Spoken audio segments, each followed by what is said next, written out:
Okay.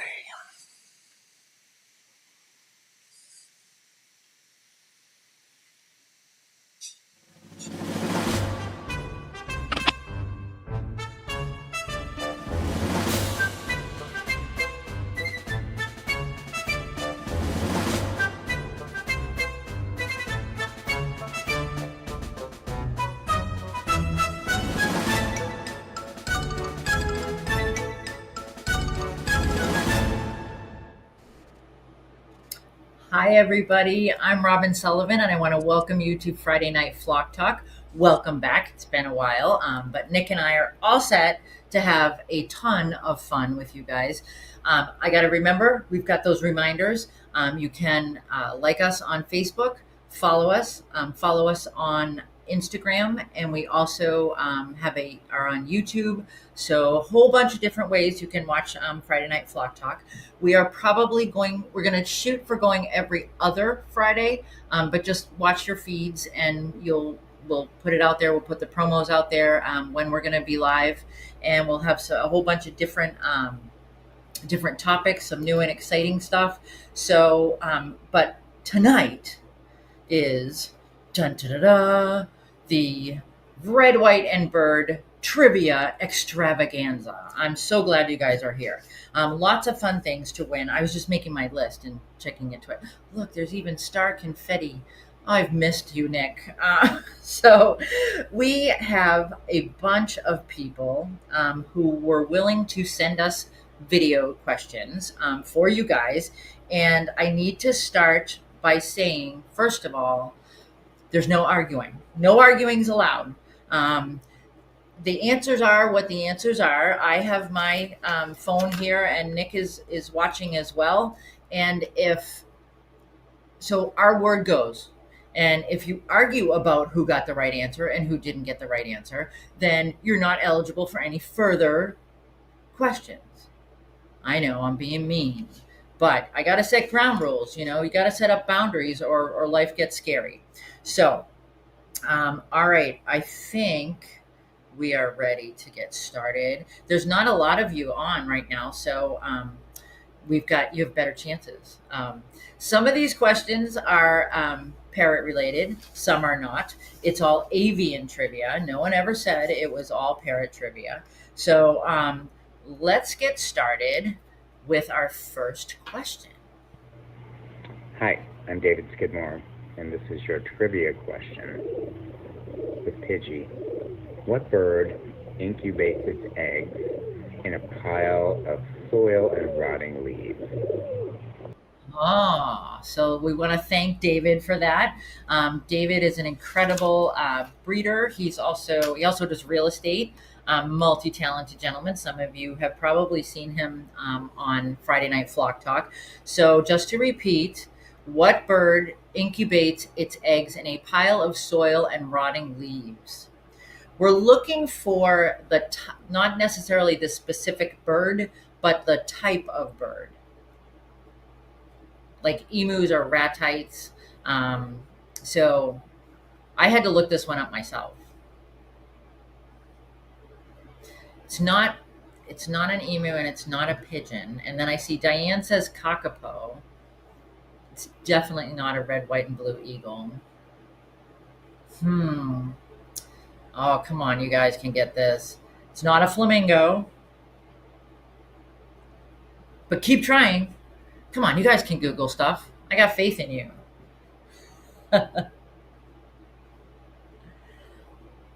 Hmm. All right. Maybe, I don't know. I think we have to maybe table this one. Oh, Nick's got some entertaining music. All right. I'm going to do a countdown from 10. And if we get to 1, I'm going to tell you the answer, because I have faith in you guys that you can figure this out. One more time. What bird incubates its eggs in a pile of soil and rotting leaves? Diane Hyde, you're super close there. Can we put Diane's answer up there? Nobody said spelling counted, did they? So I think we're going to go There it with is. You got Diane. it. All right. It's a megapode. Megapode. And I looked it up. And I got to tell you, because I didn't know. And this is why I have all these really cool avian friends. But they describe them as small chicken-like medium to large chicken-like animals, and they do nest in rotting leaves and like pretty much compost. So good job, Diane. Diane said thanks to Google. All right, so Diane, let's see what your prize is going to be for that great answer. I am going to award you a cockatoo pillow. Yay! All right. So I'm making all kinds of notes here. Diane Hyde. Thank you, Diane, for Googling. All right. All right. Are we ready for the next question? We got a few more people on, so it's getting tight. It's getting more difficult. All right. So this is someone that I know you guys know. He has been a guest more than once, and I've been a guest on his podcast, and he's got some really cool products out there right now. So let's have that next question, please, Nick. Hi everyone, Jason Crean here from Biodiversity Bird Blends. My question is, this flower has been brewed for generations and can be offered to birds for its calming effect on the nervous and digestive systems, and has even been evaluated by the UCLA Cancer Center for its popular anti-cancer and anti-inflammatory compounds.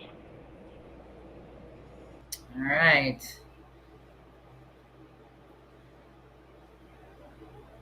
All right.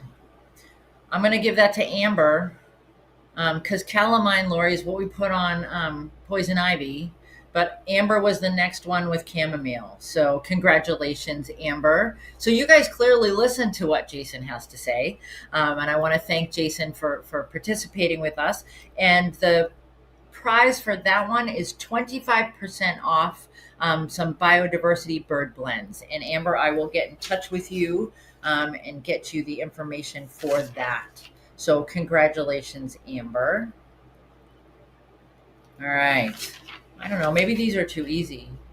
Well, no, I'm not going to say that because you guys were able to answer. The first one wasn't. That's for darn sure.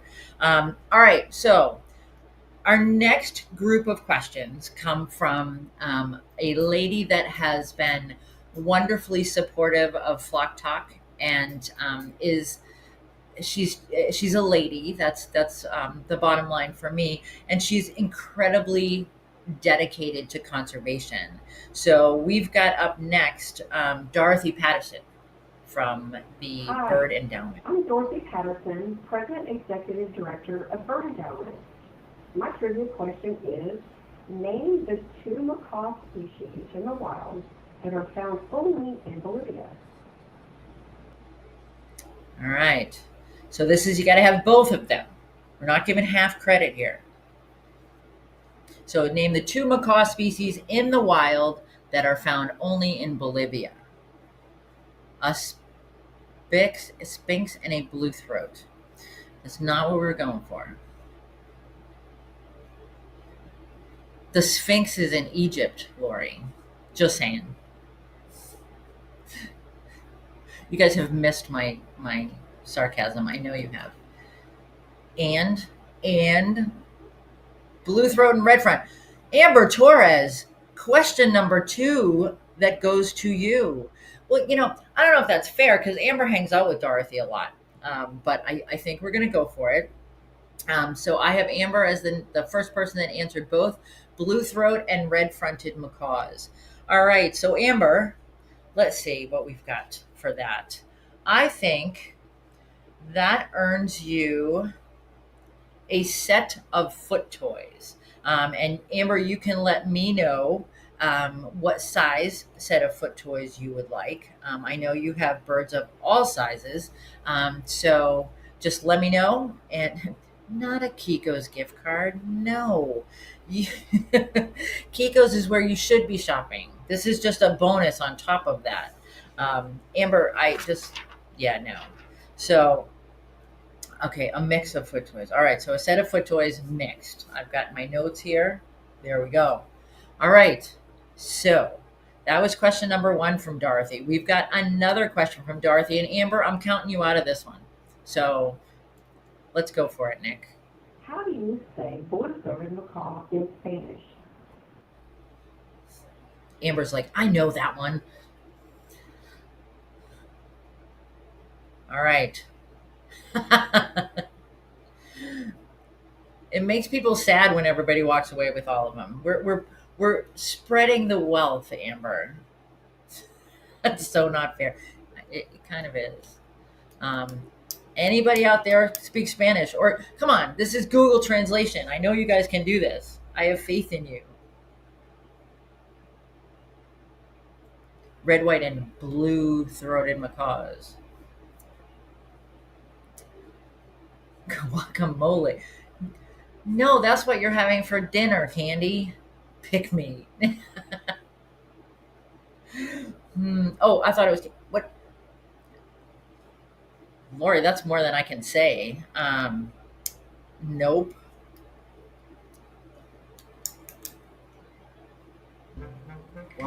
Guacamayo de garganta azul. No, you're making stuff up now, Lori. Oh, sure, Candy. Blame it on autocorrect. I don't know. I'm not sure I'm buying that. All right, we're still waiting. So the blue-throated macaw. We've got parts of it.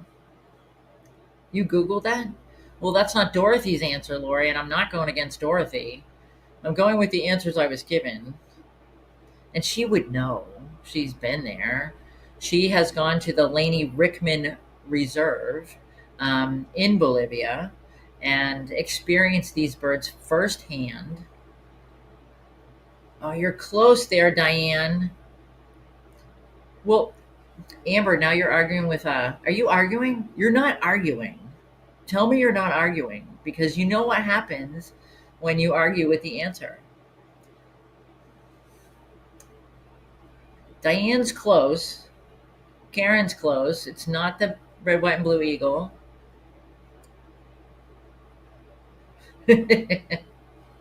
Amber says she's not arguing. Okay. All right, I'm going to give a count of 10. Can we get some of that fun music, Nick, and to take up the space here? 10, 9, 8, 7, 6, 5, 4, 3, 2. Yes, Lori McFarland. Lori got it right under. It was 2. Paraba Barba Azul. Nice job. Okay? Do you know what that really means, Lori McFarland? All right, we're gonna give it to you because you did get it correct. What it means, the literal translation is blue-bearded parrot, which is a nice description. That's pretty much what they look like. Yep, Bluebeard, Diane. So, all right, Lori, we're gonna go with that. Good answer, blue-throated macaw. Nice job. All right, let's see, Lori. I think that because you had to do a lot of Googling there. I'd like to say that you knew it, but we're gonna go with you had to do a lot of Googling. How about a box of parts from the Leather Elves? That'll be all different kinds of wooden pieces and parts and some leather strips and some leather pieces. And I kind of know the size birds you have, so we'll go with that. So congratulations, Lori McFarland. All right. Let's see. We've got another question from Dorothy. And this one, you guys are primary threat today to the critically endangered blue-throated macaw in the wild? The primary threat today to the critically endangered. Primary threat today to the critically endangered blue-throated macaw in the wild? Yeah, Dorothy says it better than me. What have you guys come up with for this one? Poaching is an issue. It absolutely is, Amber, but it's not the one that Dorothy gave me. Lack of nest sites.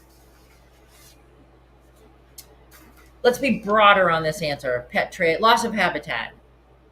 Oh, Diane Hyde, that's number 2 for you. Monkeys. Jody's blaming the monkeys. They are a problem, though. Humans. You guys, there's a lot of very good answers here, and all of them are. The answer that Dorothy gave me was loss of habitat. So, Diane Hyde, let's see.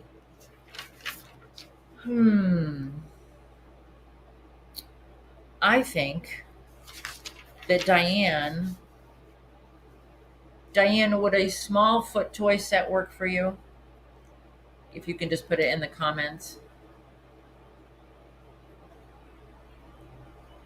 Oh, she left me. Let's see. Diane, let me work on this one, and I will get back to you with your prize. But I'm making a note right here. Okay, yes, it would. All right, excellent.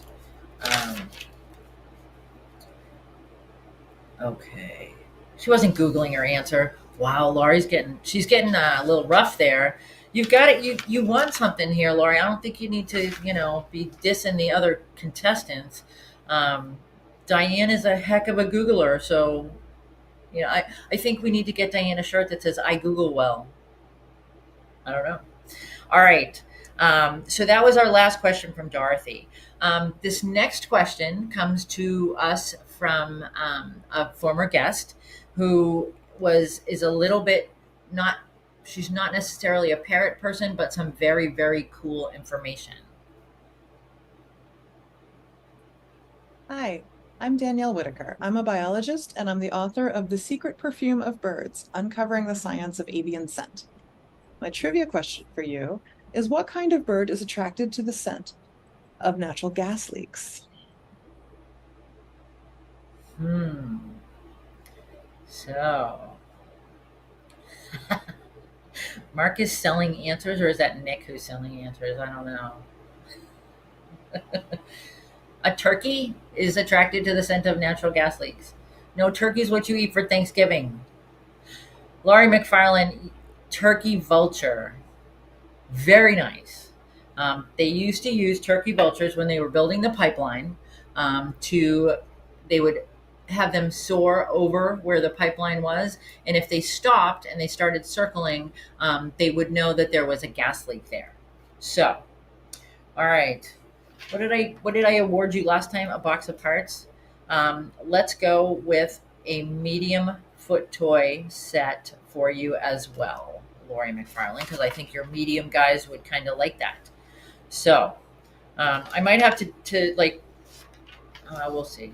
I'm going to take Laurie out of it for a little bit, but I still need your snarky comments. Okay. All right. I crack myself up sometimes.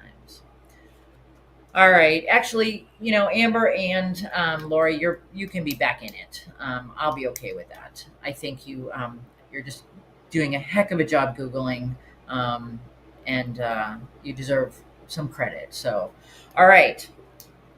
Our next question is from a very dear, older, not old in age-wise, but I've known her for a while, friend, Jess Uliano, who is the owner of Creative Behavior Consulting. Let's try to get the answer of both questions in one Facebook comment. Oh, there we go. Yep, I need both. It's a two-parter, so we've got to have both of them. Okay, so. Hi it's friends, not just that my one name is signal. Jess Uliano. I'm a certified professional bird trainer, and I help people modify bird behavior using positive reinforcement. My trivia question for the Red, White, and Bird Trivia Extravaganza is this. Where in the world would an old world species originate from? And then part 2 would be, name 3 parrot species that originate from old world parts of the world. Hope you get it right. Jess is awesome. She's doing wonderful work. She is the owner of Creative Behaviors Consulting. So, two-parter. Where do old world species originate from? And three old world three species that come from the old world, from where you answer the first part of the question. Oh, look at Jess. Jess looks pretty proud of herself there. She thinks she stumped you all. I got to tell you, she was very excited about her question. She wrote the first one, and then she's like, but there's so much, I can add another one. So she added them together, and this is what we got. So you're Googling. The internet is burning down. Asia, Africa, and Europe, grays, lovebirds, and cockatiels. Oh. All right. I'm going to go with that. Lori logged off and then back on again, so she must have visited Google. Laura, you still Googling there? You get the answer? Because Amber already got it. So Asia, Australia. So the answer is Africa, Asia, and Europe. And any of these would have been correct. African greys, cockatoos, budgies, lorikeets, lovebirds, eclectus, ringnecks, and Senegal. Oh, Lori, it froze. Damn you, technology.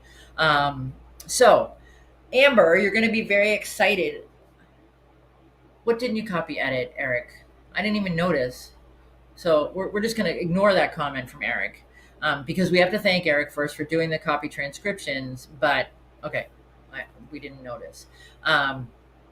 So that was the answer. And so we're going to give it to Amber. And Amber, this is pretty exciting.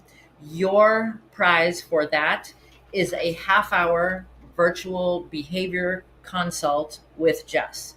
And I will put you guys in touch with one another. Jess is an incredible trainer. And so I think, if you've got anything that's going on that you might need a little help with, or if you know anybody I know you've got some younger folks in your house that might enjoy a behavior consult. So that's kind of cool. All right. Well, congratulations on that. So let me make some notes here. And all right. The next question, we've got 3 questions from this person. Again, a very, very dear friend of mine who has been on this, and I know a lot of you follow her on Facebook as well. So let's hear from Helen Dishaw. Hi, Friday Night Vlog Talkers. Helen here from Tracy Aviary with Andy, who is an Andean condor. Now, Andean condors are the largest species of vulture in the world. So here's your trivia question. How many species of vulture are there in the world? And a bonus points question, what is the only continent other than Antarctica that doesn't have vultures who eat meat for us? All right. Clean up those carcasses. Jody, you're right. Amber has to get back to work. This is a 2-part question.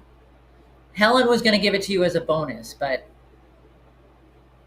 all right, Miss McFarlane, we've got 23. There are 23 species of vulture, and no, there are no vultures on the Australian continent. So, and isn't that a handsome shot of Andy? All right. There better be some vultures in Europe, Amber, because if not, it's going to be awfully messy over there. All right. So, Lori, let's see. I want to make you do some more work instead of Googling. You're going to have to do some hands-on work, Lori. We've got a Treasure Coast toy chest kit. All right, you guys have to stop Googling so fast and give other people a chance here. Nobody's going to sign on anymore. All right. So we've got another question from Helen. Hi, Friday Night Vlog Talkers. Helen here from Tracy Aviary with a trivia question for you. And of course, I have my little friend Harriet also here with me. And she's a bit of a clue to the trivia question, which is, what is the only North American raptor that makes its nest in underground burrows? That's your trivia question. Have fun. She hadn't even finished, and Candy Little got that one right. Nice job, Candy. And the answer I thought someone was going to put was ridiculously cute owl, because in fact that's what I would suggest as far as that's concerned. A harrier? What? It's not a jet, Amber. It's an owl. Where are you going with this one? So yay, Candy Little. Let's see what we've got for Candy. I have you recognized him. Awesome. Good job. How about a box of leather for you, Candy? Your bird likes leather, right? It will be a combination of some pieces of leather and some leather strips.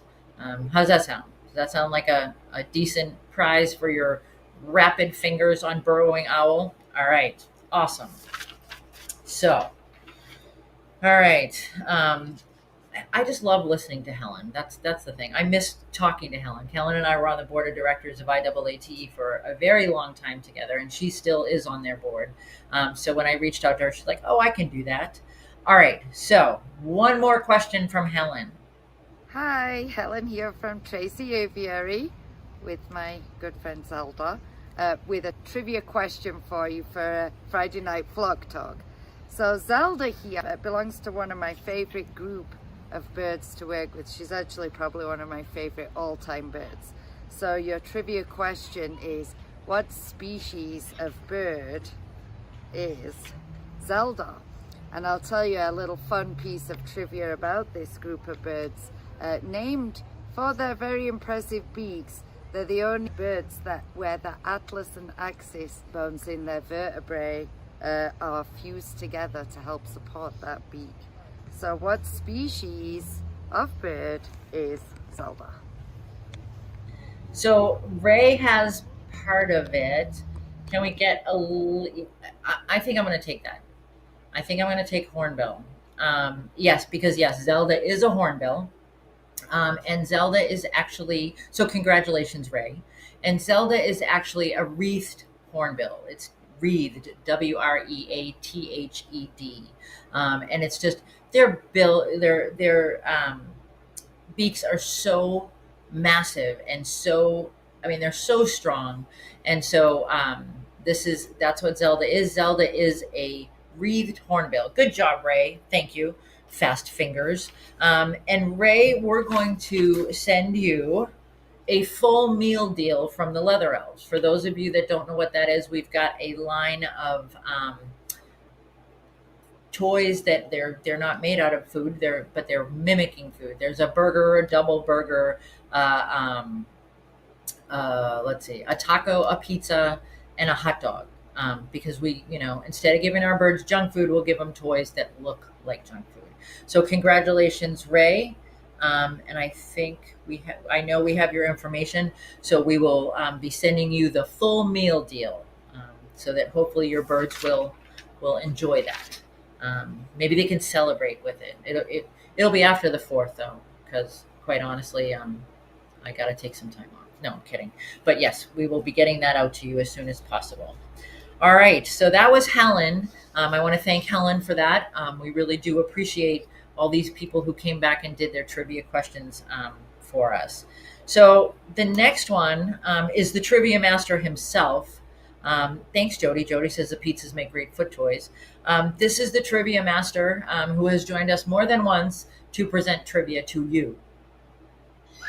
Hi, this is Mark from Bird Fever in Indianapolis. Miss Robbins asked for a parrot trivia question. So my question for all of you tonight is, what kind of bird is my little friend Skippy? So for those of you that didn't hear it, what kind of bird is his little friend Skippy? Not a quiet one. It probably wasn't even Skippy who was making that noise. So this is Mark from Bird Fever. It is not a white-capped pyonis. We need more than that, Lori McFarland. We need this one to be specific because we don't see these that often. So it's not a pyonis. It's a good guess, though. It does look like a pyonis. It's a little bit bigger.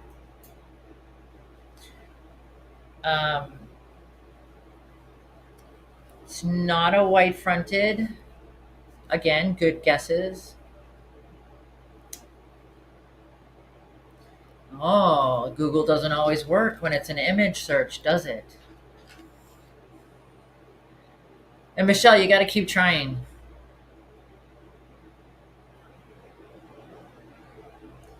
All right, we've got, you can see him real close there.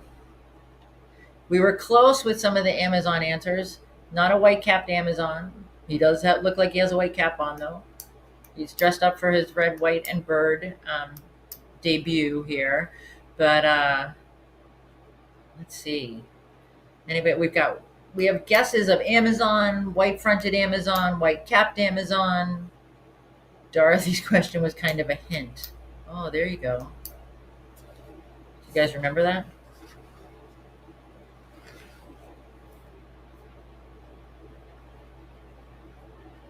Do we have that music again? Because now people are scrolling back through. A snowcat.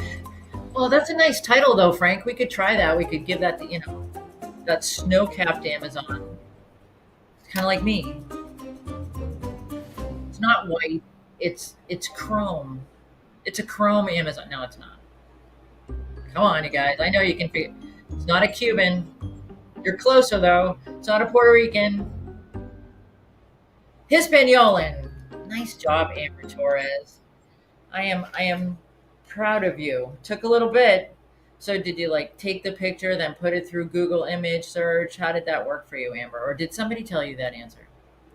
I don't know, Jody. I don't think she's getting any work done at all. We should probably, shut down the internet. So it is a Hispaniolan Amazon. And because that question came from Mark at Bird Fever in Indianapolis, Mark and Joanna Roth, who do a great job with that store, they have also donated a Bird Fever tumbler. So we'll be sending that to you, Amber. All right. Steve Johnson was looking through his Parrot Lovers Cruise photos. I know. It's like, I know I have a picture. I've seen that bird before. I've never seen that bird before, though. It is cool, though. Wouldn't it be neat if they looked like that? No, not really. Okay, so our next question comes from another guest, a former guest, and it's Caroline from Vulpro. Vulpro does incredible vulture conservation, and we are actually going to be working with them in the upcoming months, probably in August. We're going to do a fundraiser for them. We'll be auctioning off some toys, and we will have a virtual tour of the Vulpro facility. So here's a question from Caroline. Hi, this is Caroline from Vulpro, a vulture conservation centre based in South Africa, focusing on stopping the declines of African vultures throughout Southern Africa. My question for you is, which African vulture species is endemic to Southern Africa, which means it is only found in the southern parts of Africa? Good luck. Caroline was wonderful. We did the session with her a while ago, and they're doing amazing work with rescuing vultures. And good job, Lori McFarlane. And Amber, she beat you out. So nobody else is gonna want to type. But all right. So what have we got for Lori? We have. I'm looking at what I have left for prizes, and what I have left for questions. Okay.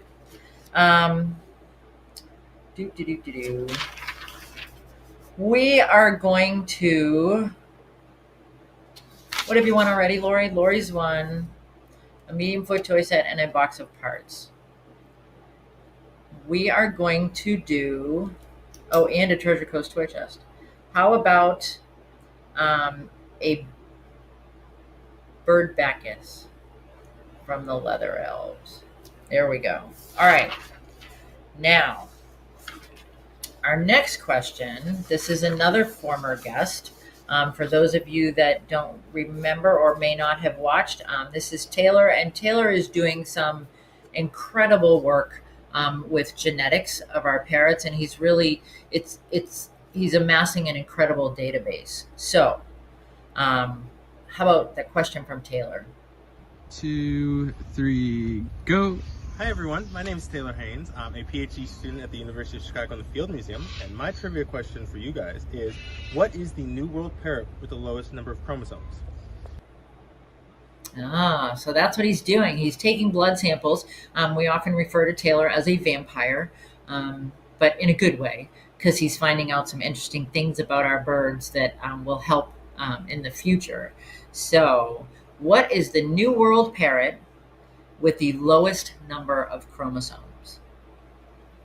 Thank you, Laura. You don't have to stay out. I mean, that's you've done a great job.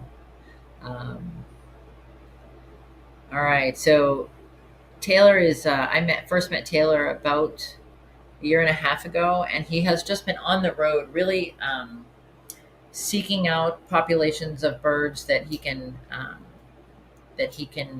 take blood from and do that work on. It's not a green cheek, Jody. Indian mustard. I don't think you're really trying anymore, Lori. I could be wrong. All right.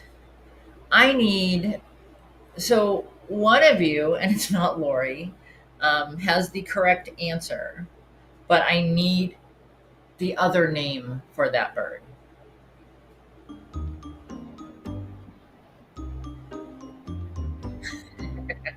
Steve Johnson, if he finds out about the chromosomes of the Carolina parakeet, he gets an award of some sort. Monk parakeet. Nice job, Amber Torres. All right. Let's see. Amber, we are going to send you a lovebird lamp. They're pretty cool. We do sell them on our site. And Amber, that's what we're going to send you. So good job knowing the other name of the Quaker parakeet, the monk parakeet. All right. This is the last question. You guys are too quick. We're only at like 7:40, but we're going to give you this last question, and it's a little bit more difficult, but I have faith in you guys. And the reason I asked Carrie Ellen from Bird Gardens of Naples for a question, and she was so excited about having this bird in the collection, so that's why we put this in here. And let's have this question, please, Nick. Hi, Carrie here from the Bird Gardens of Naples. My trivia question for this evening is, name this species. His name actually translates to banana eater. And a fun fact is that his fourth little toe here goes forward because he's not a good flyer. So this enables him to run, jump, and perch. Let me know what you think.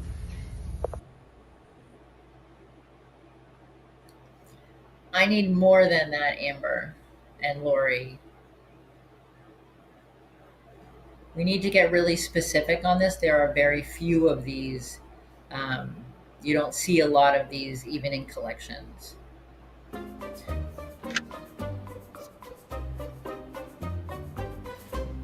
it's really neat how that little toe does turn around.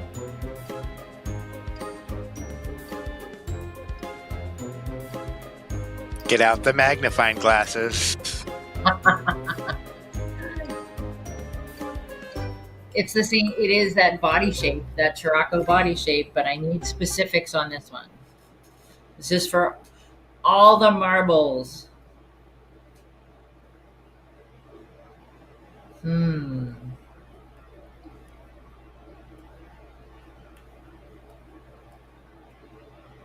It's not a black-billed Chiraco. When Carrie Ellen told me she was going to use this bird, I was like, oh, come on. And she's like, no, it's a great bird. And she's right. She's absolutely right. What does that say? A black-billed Chiraco? Nope.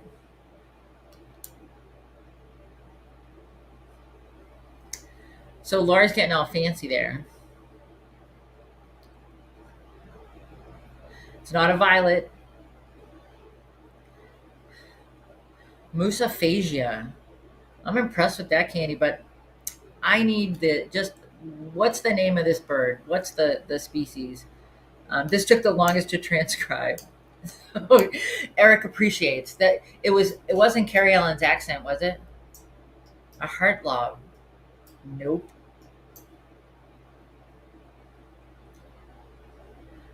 I don't need the scientific name. I need the name of it. Just the name of it. So now you guys all have to go to Bird Gardens in Naples in Florida and visit Carrie Ellen.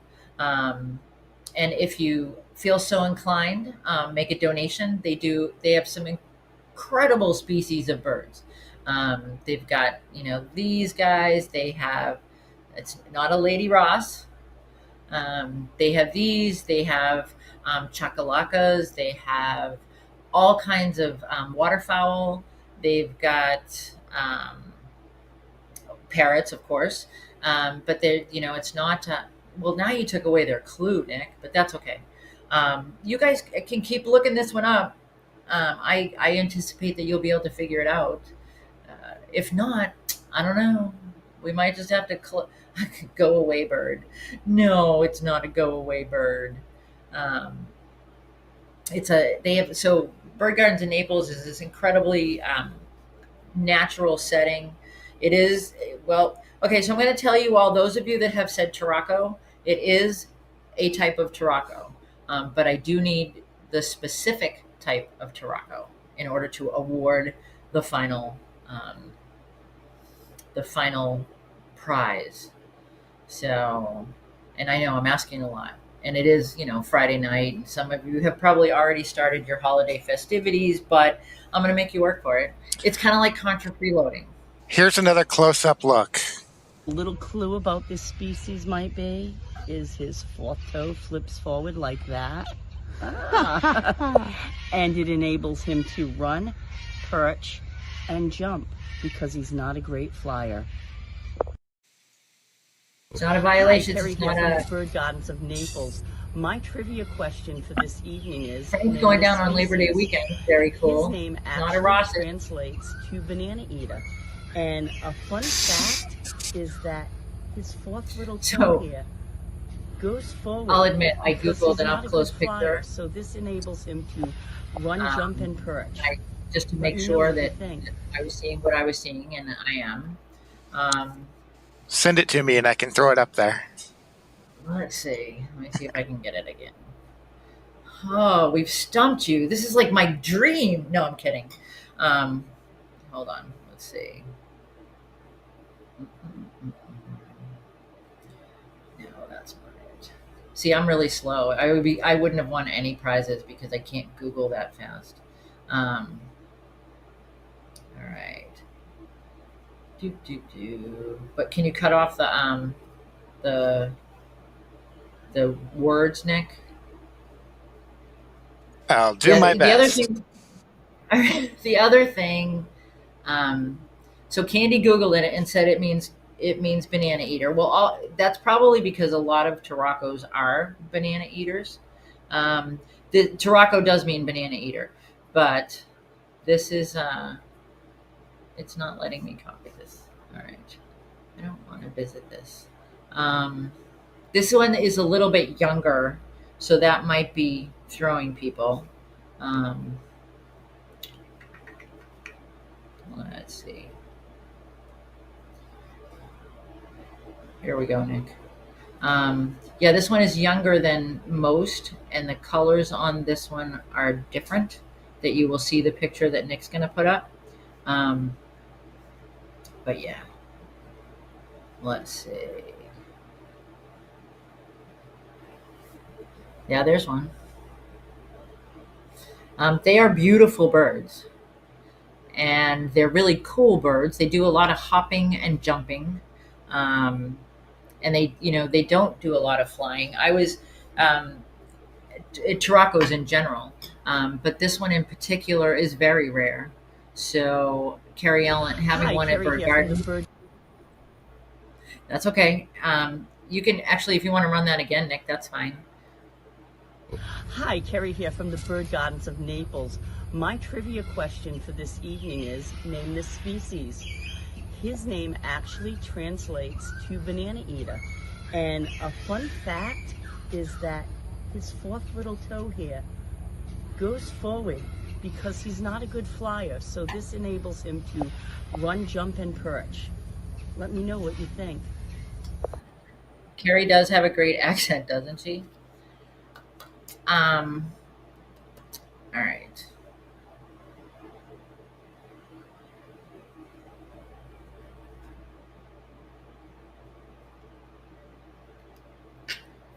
So,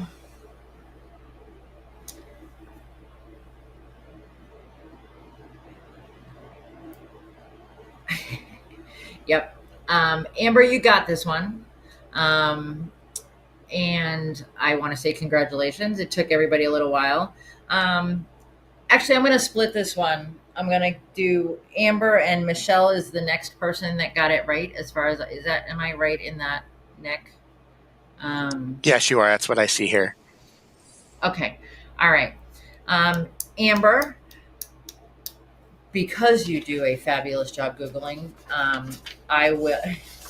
we're going to do a 20% off coupon to the Leather Elves, and I will send you that code. All right, 20% off. Got that. I have to make notes because I'm old and I forget stuff. And Michelle, as the last answer, the last correct answer of the evening for our red, white, and bird extravaganza, I want to award you 50% off any purchase with the Leather Elves for the next year. So I will, if you message me through the Leather Elves on Facebook, we will send you a code that will be good for 50% off anything you order for the next year. So congratulations. And you guys are just too quick. You know, we're only at 7:45.